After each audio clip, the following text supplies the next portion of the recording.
Welcome. As I mentioned yesterday, throughout this week, I'm going to be presenting short passages from Pope Francis's encyclical, the one that was just released, the title of which is Fratelli, Tutti, which means we are all brothers and sisters. Today's passage comes from section number 8, and it reads as follows.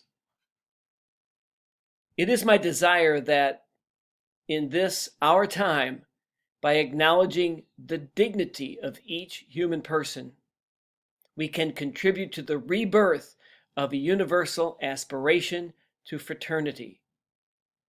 Fraternity between all men and women.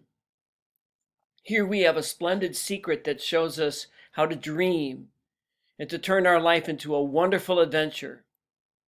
No one can face life in isolation. We need a community that supports and helps us, in which we can help one another to keep looking ahead. How important it is to dream together. By ourselves, we risk seeing mirages, things that are not there. Dreams, on the other hand, are built together.